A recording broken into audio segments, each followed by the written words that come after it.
জিলহজ মাসের 10 তারিখে, জিলহজ মাসের 10 তারিখে তোমরা দুম্বা, উট, বকরি এগুলি কিনে আল্লাহর জন্য তোমরা কোরবানি দেবে।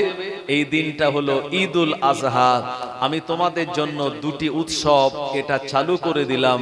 নবীজি সাল্লাল্লাহু আলাইহি ওয়াসাল্লাম যেদিন বললেন, সেই দিনের পর থেকে নওরোজ এবং মেহেরজান এই উৎসব দুটি বাতিল হয়ে ঈদুল ফিতর এবং ঈদুল আজহা হিসাবে মদিনার মানুষেরা পালন করা শুরু করে দিল।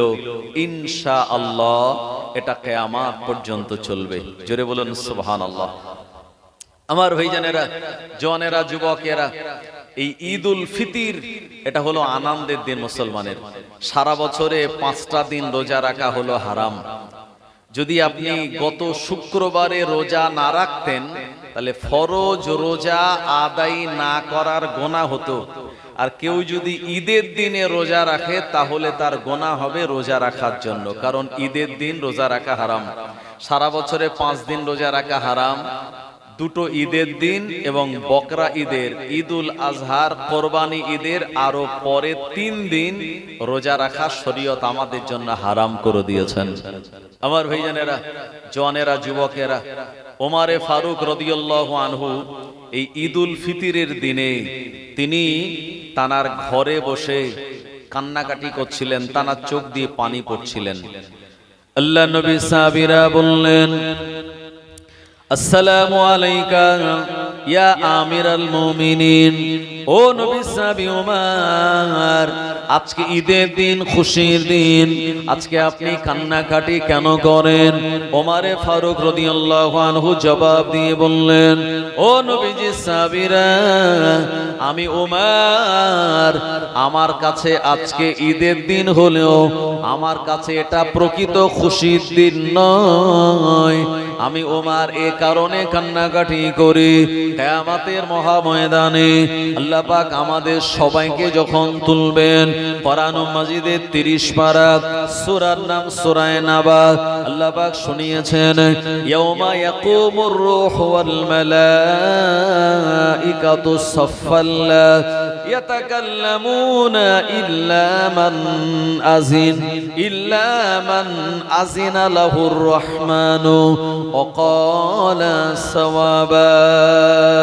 আমার আল্লাহ জানিয়ে দিলেন, কিয়ামতের মহাময়দানে আল্লাহ পাক সমস্ত মানুষদিগকে দাঁড় করিয়ে দেবেন। লা ইয়াতাকাল্লামুন, এই দিন কেউ কোনো কথা বলতে পারবে না, ইল্লা মান আযিন, আমার আল্লাহ জানাকে হুকুম দেবে তিনি ছাড়া, অকলা সাওয়াবা, জবানে যে কথাটা তিনি বলবেন, কথাটা সত্য কথা তিনি বলবেন। ও আমার ভাইজানেরা, কোরআন মাজিদের 23 পারা সূরা ইয়াসিনের ভিতরে আমার আল্লাহ আরো শুনিয়ে দিয়েছেন, আল ইয়াউমা নাখতিমু আলা আফওয়াহিহিম ওয়া তুকাল্লিমুনা আইদিহিম ওয়া তাশহাদু আরজুলুহুম বিমা কানু ইয়াকসিবুন। কিয়ামতের মহাময়দানে আমার আল্লাহ পাক মানুষের বান্দা বান্দি দিগের জবান খানা বন্ধ করে দেবেন। হাত কথা বলবে, পা কথা বলবে, চোখ কথা বলবে, কান কথা বলবে, শরীয়তের অঙ্গ প্রত্যঙ্গগুলি কথা বলবে। আমরা আমাদের तमाम জিন্দেগিটায় কি করেছি আমাদের কৃতকর্মের সাক্ষ্য দেবে। ওমরে ফারুক রাদিয়াল্লাহু আনহু তিনি বর্ণনা করেন, তিনি জবানে বলেন, ওই দিন যদি আমার আল্লাহ রাব্বুল আলামিনের দরবারে আমি ধরা পড়ে যাই, এ কারণে আমার বড় চিন্তা হয়, টেনশন হয়, এ কারণে আমি কান্নাকাটি করি। আমি ওমর, প্রকৃতপক্ষে আমার কাছে ঈদের দিন হলো ওই দিন, কিয়ামতের দিন আল্লাহ যেদিন আমায় বলবেন, ওমর হে আমার বান্দা, যাও আমি তোমায় ছাড়পত্র দিয়ে দিলাম, আমার দয়া জান্নাতে তুমি চলে যাও। আমি ওমর, ওই দিনটাই হবে আমার কাছে আসল ঈদের দিন। জোরে বলুন, ওই দিনটাই হবে আমার কাছে আসল ঈদের দিন।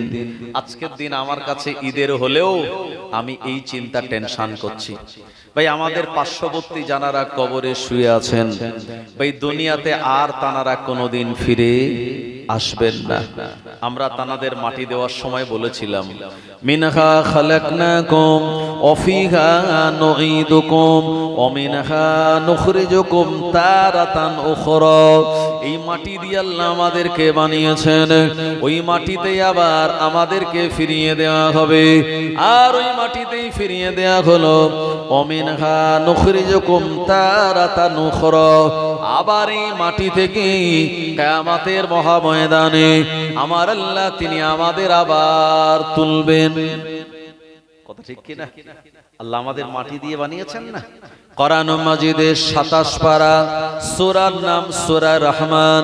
আল্লাহ পাক ঘোষণা দিয়ে বললেন, খলাকাল ইনসানা মিন সলসালিন কাল ফাখার ওয়া খলাকাল জান্না মিন মারজিম মিন নার।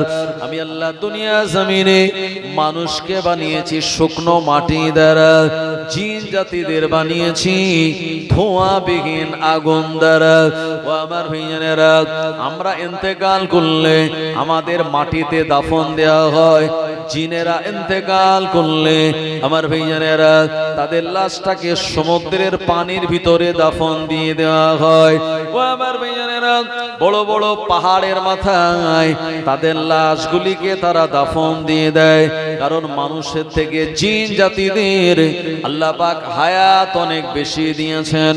500-700 বছর, 1000-1500 বছর পর্যন্ত তারা বাঁচতে পারে। ও আমার ভাইজানেরা, এরা পানির ভিতর দিয়ে, এরা হাওয়ার ভিতর দিয়ে, এরা মাটির তলা দিয়ে এরা চলতে পারে। এ কারণে জিনেরাও মারা গেলে এদেরকেও দাফন দেওয়া হয়। ও আমার ভাইজানেরা, কিয়ামতের মহাময়দানে গরু ছাগলের বিচার হবে না, উট দুম্বার বিচার হবে না, পায়রা মুরগি হাঁস মুরগি ছাগলের বিচার হবে না। আমার আল্লাহ বিচার করবেন কিয়ামতের মহাময়দানে দুটো জাতিকে, একটি হলো জিন আর একটা হলো ইনসান। ও আমার ভাইজানেরা, জিন জাতি এবং ইনসান যারা, আমার আল্লাহ দরবারে আমরা দাঁড়িয়ে সেদিন হিসাব দেওয়া লাগবে আমাদের জিন্দেগিটা আমরা কোন পথে পরিচালিত করেছি।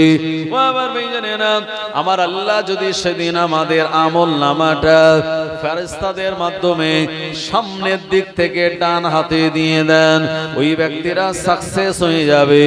আমল নামা যদি পিছন দিক দিয়ে বাম হাতে চলে আসে, আল্লাহর ওই বান্দা বান্দিরা তারা হালাক হয়ে যাবে। ও আমার ভাইজানেরা, জওয়ানেরা, যুবকেরা, এ কারণে কোরআন মাজিদের 15 পারা সূরার নাম সূরা বানী ইসরাঈল আল্লাহ পাক শুনিয়েছেন, ওয়াকুল্লা ইনসানিন আলজামনাহু তাইরাহু ফি উনুকিহি ওয়া নুখরিজু লাহু ইয়াওমাল কিয়ামাতি কিতাবান ইয়ালকাহু মানশুরা। ইকরা কিতাবাকা কাফা বিনাফসিকা আল-ইয়াওমা আলাইকা হাসিবা। এই যে এখন এসআইআর চলছে কি চলে না? Special intensive revision. এর ভিতরে লম্বা বেটে কালো সাদা, বড়লোক গরিবের কোনো পার্থক্য নাই। নামাজে আমরা যখন দাঁড়িয়ে যাই, কাঁধে কাঁধ মিলিয়ে একসঙ্গে আমরা দাঁড়িয়ে যাই। ইসলাম আমাদের শিক্ষা দিল, আল্লাহর ইবাদতের জন্য আমরা নামাজে দাঁড়িয়ে যাব। ওই সময় আমাদের একটাই পরিচয়, আমরা তখন আল্লাহর বান্দা। আমরা সবাই আল্লাহর বান্দা, আব্দুল্লাহ মানে আল্লাহর বান্দা, আল্লাহর গোলাম। আল্লাহর দরবারে আমরা সেজদা দেই, কোনো ভেদাভেদ আমাদের ভিতরে থাকে না। ও জওয়ানেরা, যুবকেরা, ঈদগার ময়দানে আমরা যখন নামাজে দাঁড়িয়ে যাই, একই ক্যাটাগরির মানুষ একসঙ্গে আমরা ঈদের নামাজে দাঁড়িয়ে যাই না, বরঞ্চ বিভিন্ন ক্যাটাগরির মানুষেরা ঈদের ময়দানে একই সঙ্গে আমরা লাইন দিয়ে দাঁড়িয়ে যাই। ও আমার ভাইজানেরা, ইমামতির দায়িত্বটা দেওয়া হয় ইমামকে। কারণ ইমাম হলো ওই গ্রামের সর্বোচ্চ সম্মানীয়। ইমাম হলো একটা গ্রামের ইনজিল, ইমাম হলো একটা গ্রামের মাথা। ও আমার ভাইজানেরা, ইমাম নামাজে জানাজার ইমামতি করবেন, ঈদের নামাজের ইমামতি করবেন, ইমাম জুমার দিনে খুতবা দেবেন, ইমাম জুমার দিনে তিনি এমন করে নামাজ আদায় করাবেন, ইমাম সদা সর্বদা মুসল্লিদের জন্য দোয়া করে, আল্লাহ পাক গ্রামের মুসল্লিদের আপনি ভালো রাখুন, আল্লাহ তানাদের রুজি রোজগারে বরকত দিন, ও রব্বি আল্লাহ আপনি গ্রামকে শান্তিতে রাখুন। ইমামের দোয়া সদা সর্বদা মুসল্লিদের পক্ষেই থাকে। কথা ঠিক কিনা? কিন্তু একদল মুসল্লি আছে যারা ইমাম সাহেবের নানান রকম সমালোচনা করে, আছে না নাই? আবার ভাইজানেরা, এক গ্রামে এক সেক্রেটারি ইমাম সাহেবকে বলছে, হুজুর এই আমার ছেলেটা কম্পিটিশন এক্সামের পরীক্ষা দিয়েছে, আপনি একটু দোয়া করুন আমার ছেলেটা যেন চাকরি পায়। ইমাম সাহেব দোয়া করে বলছে, আল্লাহ আমার গ্রামের সেক্রেটারি সাহেবের আপনি চাকরিটা করে দিন ছেলের, তবে বেতনটা যেন আমার মতো হয়।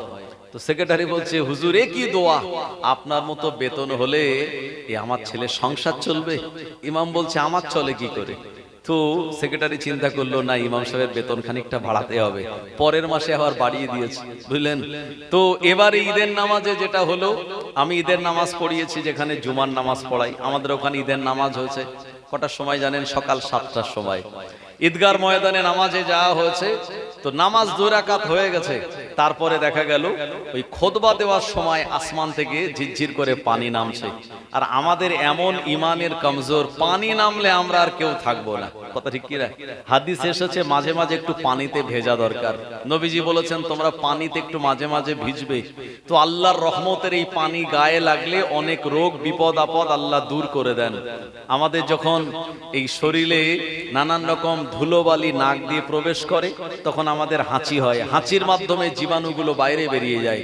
এরপরে যখন জীবাণু এই ফুসফুসে অনেক বেশি জমা হয়ে যায়, তখন আমাদের সর্দি লাগে। আর এই সর্দি হওয়ার পরে এই সর্দির মাধ্যমে আমাদের ফুসফুসের হাড়ের জীবাণুগুলো আস্তে আস্তে সব আল্লাহ বাইরে বার করে দেন। সেজন্য মাঝে মাঝে একটু ভেজাও, এটা একটা আল্লাহর রহমত পাওয়া যায়। জোরে বলেন সুবহানাল্লাহ। এখন আমি খুতবা যখন খুতবা দিচ্ছে, আমি ওখানে নামাজের ইমামতি করি, আর একজন ইমাম সাহেব আছেন উনি খুতবা পড়েন, দুজন মিলেই নামাজটা পরিচালনা করি। খুতবা যখন হচ্ছে, তো পানি যেই শুরু হয়েছে, কিছু মুসল্লিরা সব উঠে পালিয়ে যাচ্ছে। তো আমি ইমাম সাহেবকে একটু বললাম, ইশারা করে, যে খুতবাটা আপনি তাড়াতাড়ি শেষ করে দিন। ইমাম সাহেব যথারীতি খুতবা তাড়াতাড়ি শেষ করে দিয়েছে। এখন কিছু মুসল্লি তারা বলছে যে হুজুর নামাজ যখন ঈদগায় হয়েছে, তারা কিন্তু ঈদের ময়দান থেকে উঠেনি, তারা বসে আছে। বলছে হুজুর ঈদগায় যখন নামাজ হয়েছে, তো দোয়াটা ঈদগাতেই হবে। আর কিছু মুসল্লি যারা বয়স্ক মুরব্বী, তারা তো মসজিদে চলে গেছে পানি হচ্ছে বলে, তারা বলছে না হুজুর এই দোয়াটা কোথায় হবে? মসজিদেই হবে। আমিও চিন্তা করছি যে দোয়াটা মসজিদেই হওয়া দরকার, কারণ ওখানে একটু তওবা পড়াতে হবে ঈদের দিন, তারপর একটু নবীজির শানে দোয়া কিয়াম সালাম হবে, তারপর একটু মোনাজাত হবে মসজিদের জন্য, ঈদগাহ জন্য কিছু দান খায়রাত হবে। কিন্তু ইমাম সাহেব ওখানে আছে, ইমাম সাহেবকে কিছু জিজ্ঞেস না করেই মুসল্লিরা বলা শুরু করেছে, হুজুর না এখানে দোয়া হোক। আর একদল বলছে না হুজুর মসজিদে দোয়া হোক। তো আমি কিছু বলিনি, আমি আস্তে আস্তে মসজিদে চলে গেলাম। গিয়ে সেখানে আমি বক্তব্যে বললাম যে ভাই, এই মসজিদে ইমাম হলো সর্বোচ্চ নেতা, ইমাম যা করে, রুকুতে যায় আপনি রুকুতে যান। তো এই মসজিদ কমিটি হোক বা যারা জনগণ, তাদের উচিত ছিল যে একবার হুজুর জিজ্ঞেস করি, ইমাম সাহেবের জিজ্ঞেস করি ইমাম কি বলে। কারণ ইমাম যেটা বলবে গ্রামের মুসল্লি সবাই সেটা মেনে নেবে, তবেই তো আল্লাহ সেই গ্রামে রহমত আর শান্তি বরকত দেবে। আর যদি আপনি ইমামের বিপক্ষে চলে যান, তাহলে কি ইমামের সঙ্গে দুশ্মনী করে আজ পর্যন্ত কেউ জিততে পারেনি, আর আগামীতেও পারবে না, আগামীতেও পারবে না। কারণ ইমাম সাহেব সে কোরআনের হাফেজ, ইমামের ভিতরে কোরআন ও হাদিস রয়েছে, তাই তার সঙ্গে বন্ধুত্ব রাখা এটি নবীজির নির্দেশ। আমার ভাইজানেরা, জনেরা, যুবকেরা, তাই যে ইমামের পিছনে ইক্তেদা করছি, সেই ইমামের সমালোচনা করা মোটেই ঠিক নয়। সে যে কোনো ইমাম হতে পারে, XYZ, যে গ্রামে যে কোনো ইমাম হতে পারে। আল্লাহ আমাদের সবাইকে সেই ইলম নেওয়ার, অর্জন করা তৌফিক এনায়েত করুক। সবাই বলেন আল্লাহুম্মা আমিন। আমার ভাইজানেরা, জওয়ানেরা, যুবকেরা, আমি আপনাদের যে কথা বলছিলাম, আল কবরু আউয়ালু মানজিল মিন মানাজিলিল আখিরাহ। আখেরাতে যাওয়ার অনেকগুলো ঘাঁটি হবে, মানজিল হবে। প্রথম মানজিল হলো কবর মানজিল। প্রথম মানজিল কি? কবর। এই কবরটা আমাদের পাশেই। আর আজকে সেই কবরস্থানের সওয়ারের জন্য আজকে আমরা এই জায়গায় এসেছি। তাই কবি সুন্দর করে বলেছেন, চিন্তা করে দেখো না কবরে কি যাইবে না, চিন্তা করে দেখো না কবরে কি যাইবে না। যেই কবরে আল্লাহ ছাড়া সঙ্গী কাউকে পাইবে না, যেই কবরে আল্লাহ ছাড়া সঙ্গী কেহ থাকবে না। চিন্তা করে দেখো না কবরে কি যাইবে না। এ দুনিয়ার সবই পর, কবর যে তোর আসল ঘর। এ দুনিয়ার সবই পর, কবর যে তোর আসল ঘর।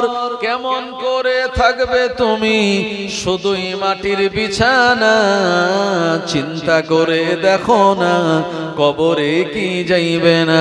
যেই কবরে আল্লাহ ছাড়া সঙ্গী কেহ থাকবে না, যেই কবরে রাসূল ছাড়া বন্ধু কাউকে পাইবে না। চিন্তা করে দেখো না কবরে কি যাইবে না। আজান কানে শুনিয়া কেমনে থাকো ঘুমায়া, আজান কানে শুনিয়া কেমনে থাকো ঘুমায়া। কবরের আযাবের কথা একটু স্মরণ করো না। চিন্তা করে দেখো না কবরে কি যাইবে না। চিন্তা করে দেখো না কবরে কি যাইবে না। যেই কবরে আল্লাহ ছাড়া সঙ্গী কেহ থাকবে না, যেই কবরে রাসূল ছাড়া সঙ্গী কাউকে পাইবে না। চিন্তা করে দেখো না কবরে কি যাইবে না। আল্লাহুম্মা সাল্লি আলা সাইয়্যিদিনা ওয়া আলা আলি সাইয়্যিদিনা। ও নবীর উম্মতেরা, এই দুনিয়া জমিন থেকে ওই রকম মৃত্যু আমাদের গ্রহণ করতে হবে যেমন মৃত্যু হয়েছিল আল্লাহর ওলিয়া ওলিয়াদের, যেমন মৃত্যু হয়েছিল আল্লাহর নেক বান্দাদের। আমাদের ইমাম, চার ইমামের এক ইমাম, ইমামে আজম আবু হানিফা রাহমাতুল্লাহ আলাইহির মৃত্যুটা কেমন হয়েছিল। ইমামে আজমের মৃত্যুর কাহিনী শুনলে পরে আপনি অবাক হয়ে যাবেন। ইমামে আজমকে বাদশা মানসুর তানাকে জেলখানার ভিতরে আবদ্ধ করে রাখলো, অ্যারেস্ট করলো। তার কারণ হলো ইমামে আজমকে বাদশা বলল, ও ইমামে আজম, আমার ঘরে এসে আমার বাচ্চাদেরকে ইলম শিক্ষা দিতে আপনায় হবে।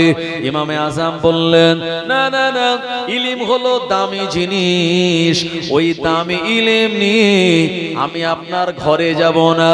আপনার বাচ্চাদের ইলম শেখানোর জন্য আপনি মাদ্রাসাতে পাঠিয়ে দিন। আপনার বাচ্চাদের সঙ্গে আমি অন্যান্য বাচ্চাদের ইলম ও ইলম বিতরণ করব। বাচ্চা রেগে গেল মনে মনে, না না না, আমি একজন বাচ্চা, অথচ আমার হুকুম কি ইমামে আজম অমান্য করলো। ইমামে আজম বললেন, পিপাসা লাগলে কলের কাছে যেতে হয় পানি খাওয়ার জন্য। কল পিপাসিত ব্যক্তির কাছে যায় না। বাদশা দ্বিতীয়বারে অফার দিয়ে বলল, ও ইমামে আজম, আপনি আমার রাজ দরবারে কাজী হবেন, আপনি বিচার করবেন, আপনি জাস্টিস হবেন। ইমামে আজম আবু হানিফা রাহমাতুল্লাহ আলাইহি বললেন, না না না, এই বিচারকের দায়িত্বটা আমি নেব না, তবে নিতে পারি। আমি বিচার করব কোরআন ও হাদিসের সংবিধান অনুযায়ী। আপনার বলে দেওয়া, আপনার মন গড়া কথায় আমি বিচার করতে পারবো না। বাদশার মুখের ওপরে এমন জবাব দেওয়ার কারণে ইমামে আজমকে গ্রেফতার করে আপনার জেলখানার ভিতরে বন্দী করে রাখা হয়েছিল। ইমামে আজম জেলখানার ভিতরে আল্লাহ পাকের কোরআন ও মাজিদ তিনি তেলাওয়াত করতেন। কোরআন ও মাজিদের হাফেজ ছিলেন তিনি। ও আমার ভাইজানেরা, জওয়ানেরা, যুবকেরা, ইমামে আজম ইন্তেকালের আগে নিজে নিজের কবরটা নিজে খুঁড়ে রেখে দিয়েছিলেন এবং ওই কবরের ভিতরে বসে বসে ৭,০০০ বার কোরআন মাজিদকে তিনি খতম করেছিলেন। জোরে বলুন সুবহানাল্লাহ। ও নবীর উম্মতেরা, ইমামে আযম আবু হানিফা তানাকে জেলখানার ভিতরে বন্দী করে রেখেও বাদশাহ ইমামে আযমের মন পায় নাই। ইমামে আযম আবু হানিফা রাহমাতুল্লাহ আলাইহি আল্লাহর একজন নেক বান্দা ছিলেন, আল্লাহর ওলি বান্দা ছিলেন। হুজুরকে কষ্ট দেওয়ার জন্য খেতে দেওয়া হলো না, হুজুরকে পানি দেওয়া হলো না।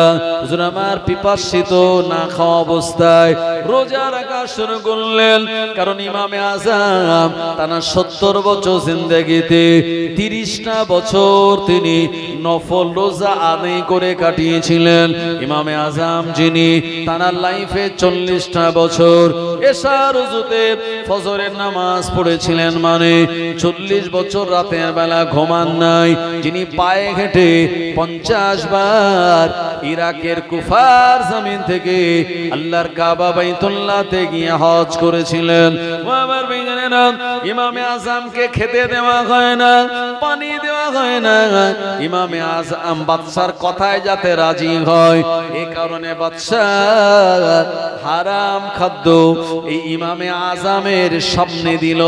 খোদাত্ত ইমামে আযম আবু হানিফা হুজুর তিনি বুঝতে পারলেন এই খাদ্যটা হারাম, বাদশাহ আমায় দিয়েছে, এই হারাম খাদ্য খাওয়া যাবে না। যদিও জান বাঁচানোটা ফরজ, ইমামে আযম আল্লাহর দরবারে সেজদায় পড়ে কান্নে কেঁদে বললেন, ও রব্বুল আলামিন আল্লাহ, আমি ৫০ বার পায়ে হেঁটে হজ করলাম। আল্লাহ পাক ২ রাকাত নামাজের ভিতরে গোটা কোরআন মাজিদ আমি তেলাওয়াত করে দিয়েছি। আল্লাহ পাক আপনি আমায় হারাম খাদ্য খাইয়ে দুনিয়ায় বাঁচিয়ে রাখবেন না। হারাম খাদ্য খাওয়াচ্ছে এই দুনিয়া থেকে ইন্তেকাল করাটা, আপনার দিদারে চলে যাওয়াটা আমি ভালো মনে করি। ও রব্বুল আলামিন আল্লাহ, আপনি আমায় ডেকে নিন আপনার রহমতের দরবারে। ইমামে আযমের দোয়া সেজদা হালাতে কবুল হয়ে গেল। আর ওই বাদশার দেওয়া হারাম খাদ্য খাওয়ার আগে ইমামে আযম হুজুর জেলখানার ভিতরে সেজদায় থাকা অবস্থাতে ইন্তেকাল করে গেলেন। ইন্না লিল্লাহি ওয়া ইন্না ইলাইহি রাজিউন। ও আমার ভাইজানেরা, ইমামে আযম আবু হানিফা রাহমাতুল্লাহ আলাইহির ইন্তেকাল হয়ে গেল। খবরটা যখন ভাইরাল হয়ে গেল, বাদশা ভয় পেয়ে গেল।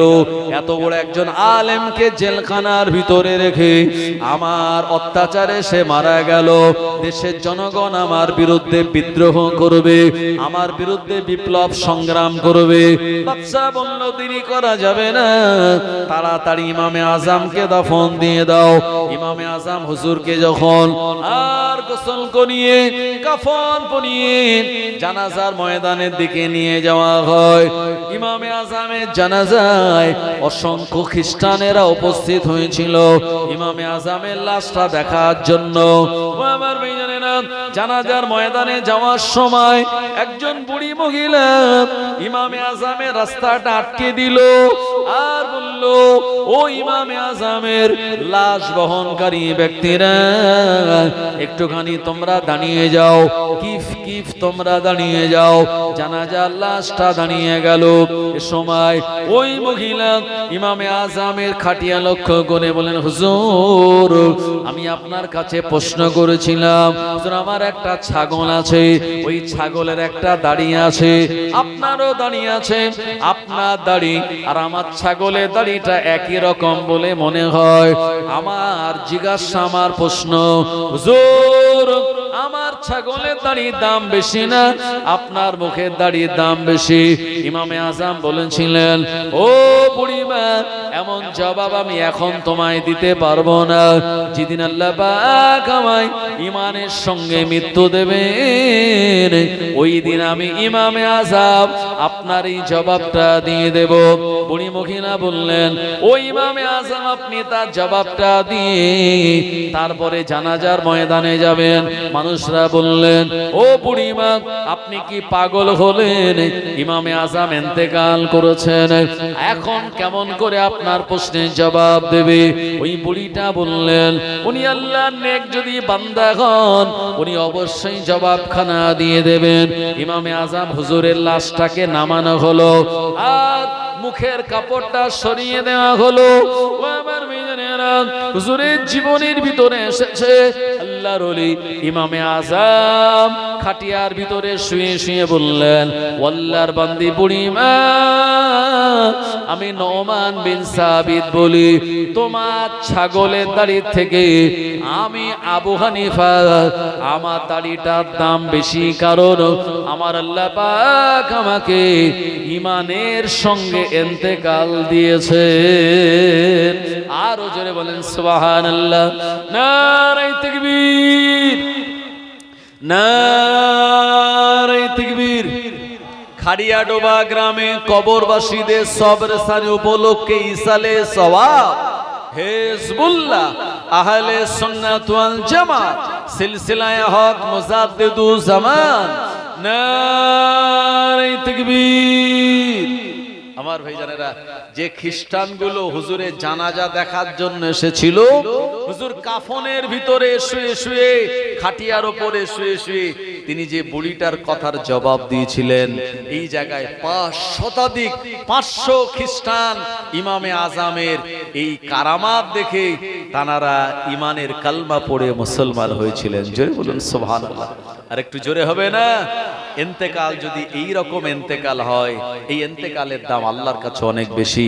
খাজা গরিবে নওয়াজ যখন ইন্তেকাল করলেন, তানার কপালের উপরে লেখা হয়ে গেল, হাজা হাবিবুল্লাহ মাতা ফি হুব্বিল্লাহ।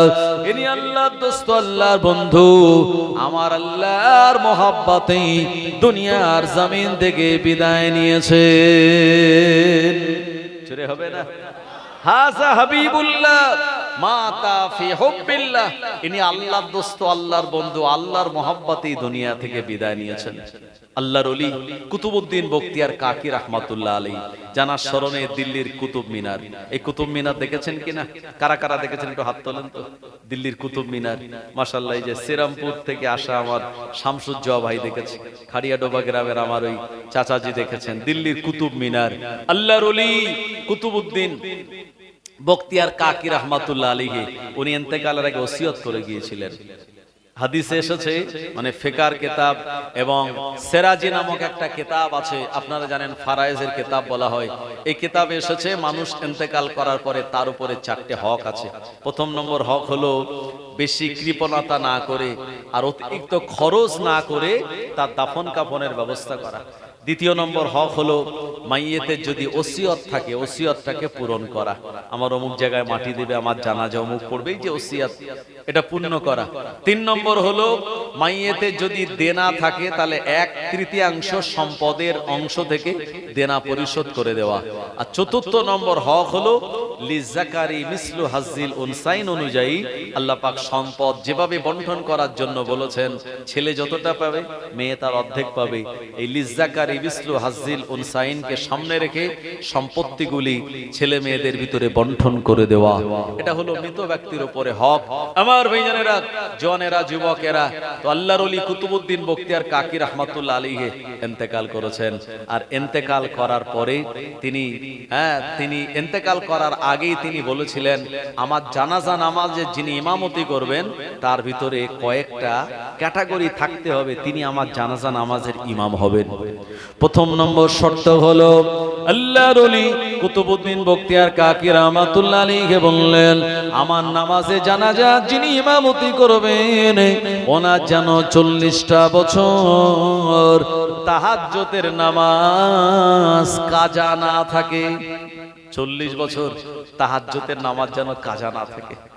হ্যাঁ আমার ভাইজানেরা, হুজুরের দ্বিতীয় ওসিয়ত হলো আমি কুতুবউদ্দিন বখতিয়ার কাকি আমার যিনি নামাজের ইমামতি করবেন, জানাজা নামাজের ইমামতি করবেন, আসরের নামাজের আগে 4 রাকাত সুন্নাতে গায়ের মুআক্কাদা নামাজ রয়েছে। ওই নামাজ যার 40টা বছর ছুটে যায় নাই, উনি আমার নামাজের ইমামতি করবেন।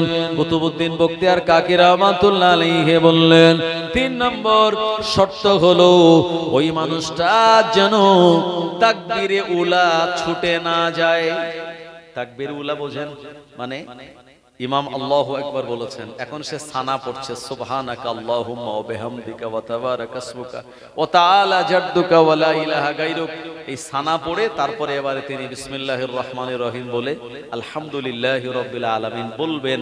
সূরা ফাতিহা শুরু করা আর ওই আল্লাহু আকবার বলে তাহরিমা বাধা, এর মাঝখানে ওই 20 সেকেন্ড বা 15 সেকেন্ড সময় পাওয়া যায়। এর মধ্যে আপনি তাকবীরে তাহরিমা বেঁধে যদি নামাজে দাঁড়াতে পারেন তো তাকবীরে উলা পেলেন। আর যদি নিয়ত বাঁধতে বাঁধতেই ওযু করতে করতেই যদি আপনার ছেড়ে যায় তাকবীরে উলা, তাহলে আপনি তাকবীরে উলা পেলেন না। আমার ভাইজানেরা, জওয়ানেরা, যুবকেরা, এই 3টে শর্ত যার ভিতরে আছে তিনি আমার নামাজে জানাজার ইমামতি করবেন। আল্লাহর ওলি কুতুবউদ্দিন বখতিয়ার কাকি রাহমাতুল্লাহ আলাইহির হুজুরের ইন্তেকালের সংবাদ চারিদিকে ভাইরাল হয়ে গেল। দলে দলে মানুষেরা হুজুরের জানাজা নামাজ পড়ার জন্য হাজির হয়ে গেল। ও আমার ভাইজানেরা, আল্লাহর নবী জানিয়ে দিলেন কোন মাইয়েতের জানাজা নামাজ যে মুসল্লিরা আদায় করে নেয়, আমার আল্লাহ ওনার নামায় আমালে 1 কিরাত সওয়াব লিখে দেন। মিনহা খালাকনাকুম ওয়া ফিহা নুঈদুকুম ওয়া মিনহা নুখরিজুকুম তারাতান উখরা বলে কবরস্থানে গিয়ে 3 মুঠো মাটি দিলে পরে আমার আল্লাহ আর 1 কিরাত সওয়াব লিখে দেন। আল্লাহ নবী সাহাবীরা বলেন হুজুর 1 কিরাত পরিমাণ কতটা সওয়াব? আল্লাহ নবী বললেন 1 কিরাত পরিমাণ সওয়াব হলো উহুদ পাহাড় সমতুল্য। ছোরে হবে না? জানাজা পড়লে এত সওয়াব, মাটি দিলে আর একটা উহুদ পাহাড় পরিমাণ সওয়াব। সুবহানাল্লাহ। উহুদ পাহাড় দেখেছেন আপনারা? কারা কারা দেখেছেন একটু হাত তোলেন, আমি দেখি একটু। হ্যাঁ, দেখেছেন অনেকে নাকি?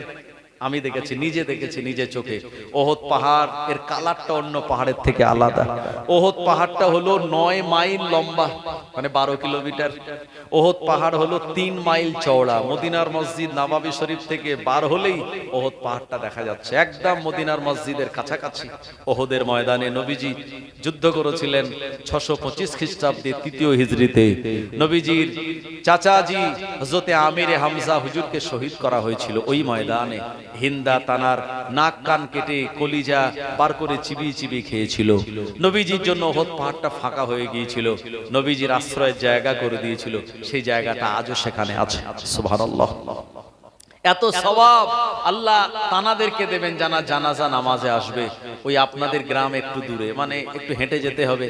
মাইয়ের যখন এখানে চলে আসে আর জানাজায় যদি আপনি চলে আসেন, বর্ষাকাল হোক, শীতকাল হোক, গরমকাল হোক, কষ্ট করে যদি নামাজে দাঁড়াতে পারেন আল্লাহ এত সওয়াব দেবে। অনেকে আছে নামাজ জানাজা পড়েই তারা পালিয়ে চলে যায়, মাটি আর দেয় না। একটু দেরি হবে বা একটু 10 মিনিট 15 মিনিট দাঁড়িয়ে যান, দাঁড়িয়ে মাটিটা দিয়ে যান, আল্লাহ এত সওয়াব আপনার জন্য দেবেন ইনশাআল্লাহ। আবার ভাইয়ানেরা, ও নবীর উম্মতেরা, আল্লাহর ওলি কুতুবউদ্দিন বখতিয়ার কাকি রাহমাতুল্লাহ আলাইহির লাশ নিয়ে জানাজার ময়দানে হাজির হয়ে গেলেন।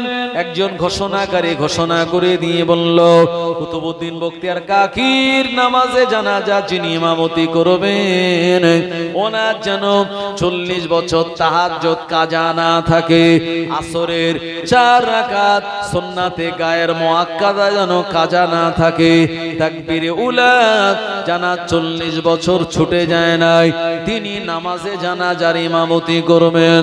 ও আমার ভাইয়েরা, নামাজে জানাজা হলো ফরজে কিফায়া, 4 তাকবীরের সঙ্গে এটা আদায় করা লাগে। বিনা জানাজায় কোন মুসলমানকে যদি দাফন দিয়ে দেওয়া হয়, ওই মহল্লার সব মুসলমানেরা তারা গুনাহগার হয়ে যাবে। আর যদি গ্রামের সবাই নামাজ আদায় করতে না পারে, 500 জনের ভিতর থেকে যদি 300 জন আদায় করে নেয়, টোটাল গ্রামবাসীর এলাকাবাসীর পক্ষ থেকে আদায় হয়ে যাবে, কিন্তু বিনা জানাজায় কোনো মাইয়েতকে কোনো মুসলমানকে দাফন দেওয়া জায়েজ নয়। ও আমার ভাইজানেরা, এমন করে ইমামতি করবেন কে? এমন আমাল তো কারোর ভিতরে নাই। সবাই নিজের আমলের দিকে তাকায়, হায় রে হায় আমি 40 বছর তাহাজ্জুদ পড়তে পারি না, তাকবীর ওলা আমার 40 বছর এমন আমল নাই, কেউ সামনে এগিয়ে আসে না। সবার মনে চিন্তা। আল্লাহর ওলি কুতুবউদ্দিন বখতিয়ার কাকি রাহমাতুল্লাহ আলাইহি এত বড় আল্লাহর ওলি, এত আমাল তানা ছিলেন, এত আমাল তানা ছিল। আমাদের তো এত আমল নাই, আমরা কেমন করে তানার নামাজে জানাজার ইমামতি করে? শরীয়তের মাসলা হলো, যিনি ইন্তেকাল করেছেন ওনার আমাল যেমন তার থেকে বেশি আমল যেন হয় তানার, যিনি তানার ইমামতি করবেন। এ কারণে আল্লাহর নবী যখন ইন্তেকাল করলেন, প্রিয় নবীজির কোনো ইমাম ছিল না নামাজে জানাজায়। নবীজির নামাজে জানাজায় কোনো ইমাম ছিল? কারণ নবী তো সবার থেকে বড়, আল্লাহর পরে জানার স্থান তিনি হলেন প্রিয় নবী সাল্লাল্লাহু আলাইহি ওয়াসাল্লাম। এইজন্য নবীজি জানাজা সাহাবে کرام জানারা বয়স্ক তানারা আগে পড়লেন, তারপরে জওয়ান যুবক সাহাবে کرامগণেরা তানারা বিনা ইমামে নবীজি জানাজা পড়লেন, তারপরে বাচ্চারা পড়লো, তারপরে মহিলারা পড়লো, এবং তানাদের নামাজে জানাজার এটাই নিয়াত ছিল নবীজির জন্য দোয়া করা নয়, বরঞ্চ নবীজির জানাজা পড়ার মাধ্যমে আমরা আমাদের জীবনের গুনাহসমূহ মাফ করিয়ে নেব। জোরে বলেন সুবহানাল্লাহ। কারণ হাম খাক নবী পাক, হাম বশার নবী খায়রুল বশার, হাম নূর সে বহুত দূর নবী নূর ওয়ালা নূর, হাম যাকাত वाले नबी सलावत वाले, हम गुनाहगार नबी गुनाहगार को बख्शने वाले, हम खुदा को तलाश करने वाले, नबी हाथ पकड़ कर उनसे मिलाने वाले। जोरे बोलুন সুবহানাল্লাহ। একটু সামনে আগে আসুন না ভাই, একটু আগে আগে চলে আসুন, একটু মহব্বতে দরুদ শরীফ আল্লাহুম্মা, একটু আগে আগে আসুন আমার ভাইজানেরা, জওয়ানেরা, যুবকেরা একটু সামনে আগে আগে চলে আসুন। যে জায়গাটা আছে ফাঁকা এটা দিতে হবে ঢাকা, না হলে ইবলিস শয়তান আমাদের দেবে ধোঁকা, আমরা বনে যাব বোকা। একটু আগে আগে চলে আসুন, বাইরে যারা আছেন সবাই ভিতরে চলে আসুন। চাঁদ বলে আমি নয় তুমি নবী সুন্দর, ফুল বলে সুবাসিত নবীজির অন্তর। চাঁদ বলে আমি নয় তুমি নবী সুন্দর, ফুল বলে সুবাসিত নবীজির অন্তর। তারাদের দল বলে তুমি প্রিয় দরবে, মেঘে বলে পানি হয়ে তুমি নবী সরবে, মানুষের কাছে তুমি রহমের বন্ধন, মানুষের কাছে তুমি রহমের বন্ধন। চাঁদ বলে আমি নয় তুমি নবী সুন্দর, ফুল বলে সুবাসিত নবীজির অন্তর। রোদ বলে খুশি মনে তুমি নবী শান্তির, শেষ করে দিলে তুমি ছিল যত ভ্রান্তি। রাত বলে নূর ছিল রাসূলের দৃষ্টিতে, দিন বলে তুমি সেরা মাবুদের সৃষ্টিতে। আলোময় করে দিলে পৃথিবীর অন্দর, আলোময় করে দিলে পৃথিবীর অন্দর। চাঁদ বলে আমি নয় তুমি নবী সুন্দর, ফুল বলে সুবাসিত নবীজির অন্তর। আরবের পথ বলে তুমি নবী মুক্তির, বয়ে দিলে ধরণীতে বায়ুতাপ স্বস্তির। মদিনার বাতাসেরা এসে বলে বাংলায়, আকাশের সুখ নামে প্রতিদিন রওজায়। ভরে গেল সাকিনাতে মদিনার প্রান্তর, ভরে গেল সাকিনাতে মদিনার প্রান্তর। চাঁদ বলে আমি নয় তুমি নবী সুন্দর, ফুল বলে সুবাসিত নবীজির অন্তর। লা ইলাহা ইল্লাল্লাহ, লা ইলাহা, লা ইলাহা ইল্লাল্লাহু মুহাম্মাদুর রাসূলুল্লাহ সাল্লাল্লাহু আলাইহি ওয়াসাল্লাম। আমার ভাইজানেরা, আল্লাহর ওলি কুতুবউদ্দিন বখতিয়ার কাকি রাহমাতুল্লাহ আলাইহির নামাজের জানাজার ইমামতি করবেন এমন কেউ সামনে আসছেন না। সবাই পিছনে কাতার দিয়ে দাঁড়িয়ে আছে আর সবাই চিন্তা করছে, হায় রে হায়, এত আমাল আমাদের তো নাই, কি করে গিয়ে হুজুরের জানাজা নামাজের ইমামতি করি। ইমামতি করা যেত, কিন্তু এমন শর্ত লাগিয়ে দিয়েছে ওই আমাল জানার আছে তিনি তো নামাজের ইমামতি করবেন। আবার ভাইজানেরা, ও নবীর উম্মতেরা, আল্লাহর যারা নেক বান্দা ছিল অনেকে ঝরঝর করে কাঁদতেছিলেন। আল্লাহর ওলি কুতুবউদ্দিন বখতিয়ার কাকি রাহমাতুল্লাহ আলাইহি এমন একটা শর্ত দিয়ে গেলেন, হুজুরের কি বিনা জানাজায় আজকে দাফন দিতে হবে। কে আসবে নামাজে জানাজার ইমামতি কে করবেন? সবাই এদিকে ওদিকে তাকায়, কেউ বা নিজের চেহারার দিকে তাকায়। এত আমাল আমার ভিতরে নাই। অনেকটা সময় পেরিয়ে গেল, হঠাৎ দেখে গেল জানাজা নামাজের ভিড়ের ভিতর থেকে একজন মানুষ আপনার ওড়না মাথায় দিয়ে এমন করে তার মুখটা ডান দিক দিয়ে বাম দিক দিয়ে দেখা যায় না, ওড়না মুড়ি দিয়ে একজন মানুষ গুটি গুটি পায়ে আল্লাহর ওলি কুতুবউদ্দিন বখতিয়ার কাকি রাহমাতুল্লাহ আলাইহির ওই নামাজে জানাজার দিকে ইমামতি করার জন্য এগিয়ে যান। জোরে বলুন সুবহানাল্লাহ। ও জওয়ানেরা, যুবকেরা, এমন করে উনি এগিয়ে গেলেন সামনে। না না না, তার চেহারাটা দেখা যায় না।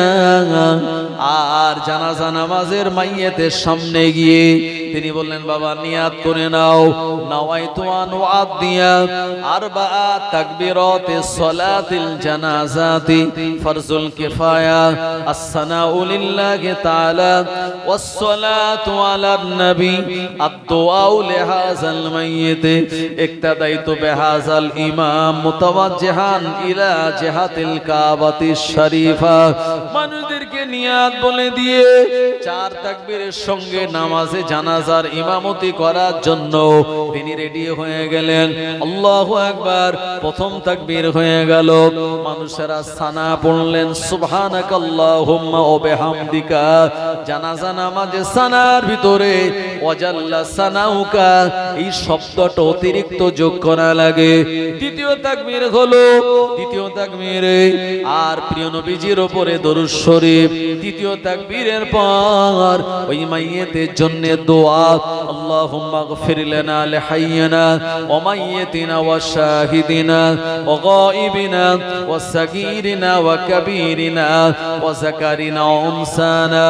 আল্লাহুম্মা মান আহইয়াইতাহু মিন্না ফাআহইহি আলাল ইসলাম ওয়া মান তাওয়াফাইতাহু মিন্না ফাতাওয়াফাহু আলাল ঈমান। চতুর্থ তাকবীরের পরে সালাম ফেরানো হয়ে গেল। ডান দিকে বাম দিকে জনগণেরা, মানুষেরা কাতার ভেঙে দিন দলে দলে তারা দৌড়ে দৌড়ে আসে সামনের দিকে। একটুখানি আমরা দেখব এই মানুষটা কোন মানুষ জানার 40টা বছর তাহাজ্জুদের নামাজ কাজা নাই, জানার আসরের সুন্নাত নামাজ এমন করে সুন্নাতে গায়ের মুআক্কাদাত, আসরের ফরজের আগে, আসরের ফরজ নামাজের আগে 4 রাকাত সুন্নাতে গায়ের মুআক্কাদা জানার কোনোদিন ছেড়ে যায় নাই। তাকবীর উলা জানার 40 বছর ফত হয়ে যায় নাই। এই মানুষটাকে আমরা সবাই একটুখানি দেখব। ও আমার ভাইজানেরা, দলে দলে মানুষেরা দেখলো ইনি রুমাল মাথায় দিয়ে আল্লাহর ওলি কুতুবউদ্দিন বখতিয়ার কাকি রাহমাতুল্লাহ আলাইহির খাটিয়ার কাছের দিকে, খাটিয়ার দিকে নিজের মাথাটা ঝুঁকিয়ে দিলেন, বসে পড়লেন। আর আপনার কুতুবউদ্দিন বখতিয়ার কাকি রাহমাতুল্লাহ আলাইহির কাফনটা তানার মুখ থেকে সরিয়ে দিয়ে মুখের উপরে হাত দিয়ে আদর করে মোহাব্বত দিয়ে বলছেন কেঁদে কেঁদে ঝরঝর করে, ও বাবা আল্লাহ আল্লাহর ওলি কুতুবউদ্দিন, আপনি দুনিয়া জমিন থেকে এত আমাল করে আমার আল্লাহকে রাজি আর খুশি করিয়ে দুনিয়া থেকে বিদায় নিয়ে চলে যাচ্ছেন, আর আমার আমালের কথাটা জগৎবাসীকে আপনি শুনিয়ে দিয়ে গেলেন, জগতের মানুষকে আপনি জানিয়ে দিয়ে গেলেন।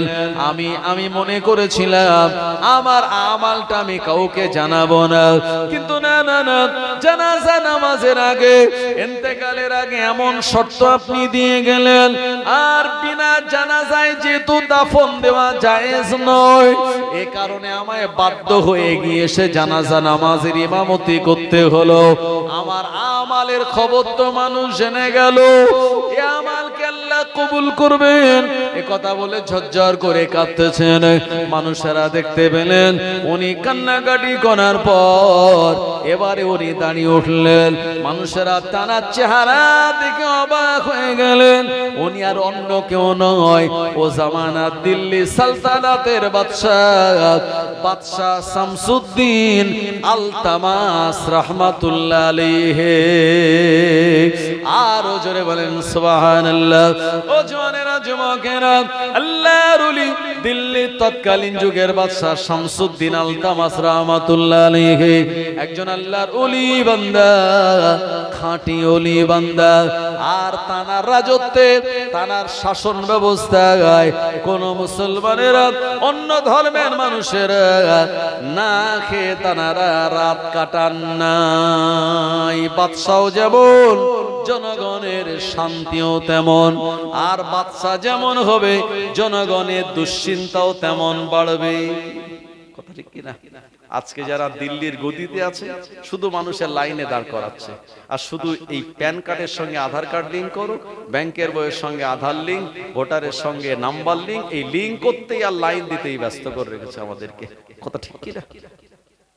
আমার ভাইজানেরা, জওয়ানেরা, যুবকেরা, কি ইন্তেকাল তিনি করে গেলেন দুনিয়া থেকে। আল্লাহর ওলি কুতুবউদ্দিন বখতিয়ার কাকি রাহমাতুল্লাহ আলাইহির নামে আজও ইমামরা যখন দোয়া করে নবীজির কাছে আগে প্রথম পাঠায় ওলিয়াদের নাম বলতে বলতে আল্লাহর ওলি কুতুবউদ্দিন বখতিয়ার কাকি রাহমাতুল্লাহ আলাইহির নাম বলে। বলে কি বলে না? খাজা গরিবে নওয়াজের নাম বলে।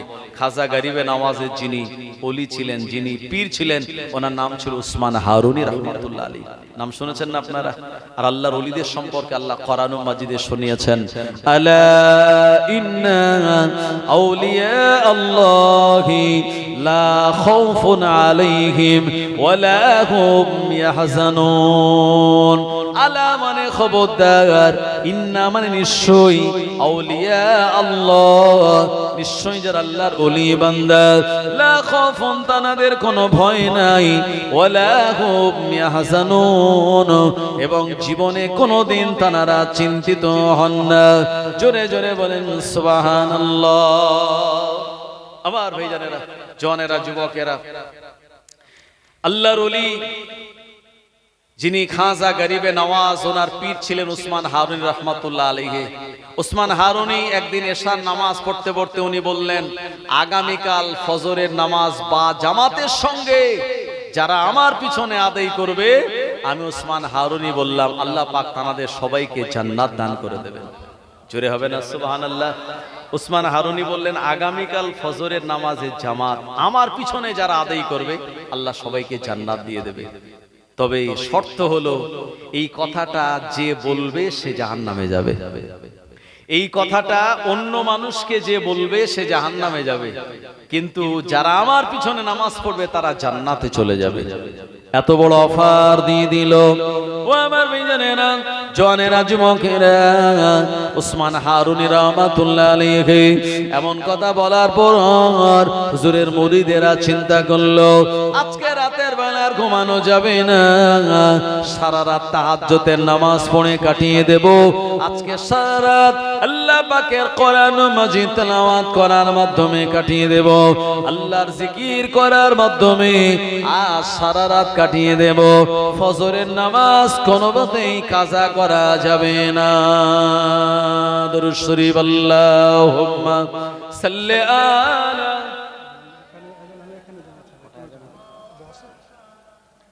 ওয়া আলা আলি সাইয়্যিদিনা মাওলানা মুহাম্মদ। আমার ভাইজানেরা, জওয়ানেরা, যুবকেরা, চিন্তিত হওয়ার কোনো কারণ নাই। আসরের আজান আর 5 মিনিট পর, মানে 4:10 এখানেই হবে, আর জামাত এখানে ইনশাল্লাহ তার 5 মিনিট পরেই জামাত হয়ে যাবে।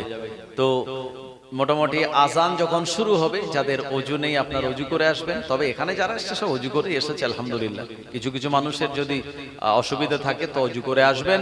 তারপরে 5 মিনিট পরেই জামাত হবে, জামাতের পর আবার ওয়াজ ও নসিহত হবে একদম মাগরিবের নামাজ পর্যন্ত ইনশাআল্লাহ। আমার ভাইজানেরা, যে কথা আলোচনা করছিলাম আপনারা বুঝতে পারছেন তো নাকি? উনি বললেন আমার পিছনে যারা ফজরের নামাজ পড়বে তারা জান্নাত চলে যাবে, আর এই কথাটা অন্য কোন মুসলমানকে যে বলবে সে জাহান্নামে যাবে। এইখানেই তো বিপদ, কথা ঠিক কিনা? আব্বা গিয়েছে জামাতে এসায়, ছেলে আসেনি। আব্বা তো চাইবে ছেলে যেন জাহান্নামে না যায়। ছেলে গিয়েছে, আব্বা যায়নি, ছেলেও তো চাইবে আব্বাকে সংবাদটা দিতে হবে, আব্বা যেন ফজরের নামাজটা এই হুজুরের পিছনে পড়ে। কিন্তু প্রবলেম হলো এই কথাটা যদি বলে দেই তো আমি নিজে জাহান্নামে চলে যাব। আবার ভাইজানেরা, আমার আল্লাহ শুনিয়েছেন, ইয়া আইয়ুহাল্লাযীনা আমানু কু আনফুসাকুম ওয়া আহলিকুম নার। হে বিশ্বাসী ইমানদারেরা, তোমরা নিজে জাহান্নামের আগুন থেকে বাঁচো আর তোমার আহলে পরিবার বর্গকে বাঁচাও। ও আমার ভাইজানেরা, জওয়ানেরা, যুবকেরা, এ সময় হুজুরের পিছনে এশার নামাজ আদায় করে দলে দলে মানুষেরা ঘরে চলে গেল। ওই দিন রাতের বেলা তানারা ঘুমায় নাই, তাহাজ্জুদের নামাজ পড়িয়ে রাত কাটিয়ে দিল, কোরআন মাজিদ তেলাওয়াত করে রাত কাটিয়ে দিল, জিকির করে রাত কাটিয়ে দিল একটাই কারণে, ফজরের নামাজ যাতে হুজুরের পিছনে আমরা পড়তে পারি, ফজরের নামাজ যেন ছেড়ে না যায়। পাশে আব্বা বসে আছে, আব্বাকে বলতে পারছেন আব্বা ফজরের নামাজে কালকে মসজিদে যেতে হবে। হ্যাঁ, ছেলে আব্বাকে বলতে পারছে না, বাপ তার বেটাকে বলতে পারছে না, ভাই তার ভাইকে বলতে পারছে না, একটাই কারণে আল্লাহ আমায় জাহান্নামে দিয়ে দেবে যদি কথাটা বলে দেই। আমার ভাইজানেরা, ও নবীর উম্মতেরা, পরের দিন সকাল হয়ে গেল, আপনার ফজরের নামাজের ওয়াক্ত হয়ে গেল। আসসালাতু খায়রুম মিনান নাওম, ঘুম থেকে নামাজ উত্তম। আজান শুরু হয়ে গেল। আমার ভাইজানেরা, দলে দলে মানুষেরা ওসমান হারুনির পিছনে নামাজ আদায় করার জন্য, ওসমান হারুনি যে মসজিদে নামাজ আদায় করেন ওই মসজিদে মুরিদেরা চলে আসতে লেগেছে। ছেড়ে বলেন। কিন্তু এশার নামাজে যে লোক হয়েছিল, মানুষের সংখ্যা ফজরের নামাজে অনেক বেশি। সুবহানাল্লাহ বলবেন না? অনেক বেশি। এশার নামাজে সাধারণত আপনাদের আমাদের মসজিদে ক কাতার হয়? 2 কাতার, 2.5 কাতার, 1.5 কাতার। ওই যে রোজার মাসে মাগরিবের সময় পুরো লোক ভর্তি, আর এশার তারাবিতে কি হয়? হ্যাঁ, 1.5 কাতার, 2 কাতার। কথা ঠিক কি না? মানুষজন বেশি যায় না।